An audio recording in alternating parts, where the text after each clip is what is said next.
Нова работилница на фондацијата Елена Лука на тема недискриминација се одржа во Средното општинско училиште Коста Сусинов во Радовиш.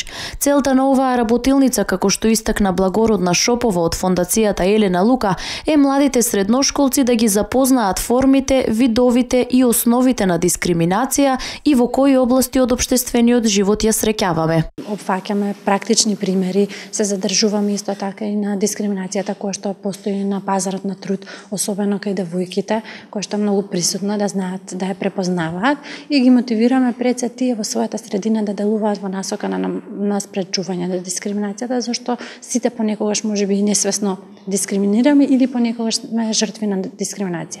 Според Шопова, овие работилници се интерактивни и вклучуваат предавање, групна работа и вежби, што за младите е прифатлив концепт кој им помага и понатаму да делуваат во насока на спречување на овој негативен општествен феномен.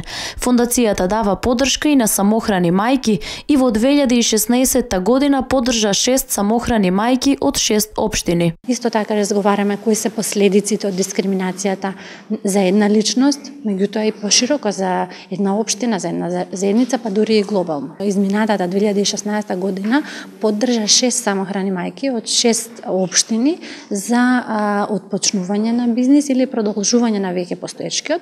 Ова 2017 година вклучуваме 5 мајки од 5 општини, меѓу кои Радовиш, што значи дека еве и повик до сите оние самохрани мајки кои што сакаат да отпочнат некаков бизнис или да го прошират веќе постоечкиот, да не контактираат. Поддршката за самохрани мајки е во вредност од 100.000 денари неповратна помош и е наменета за почнување на бизнис или за проширување на веќе постоечкиот.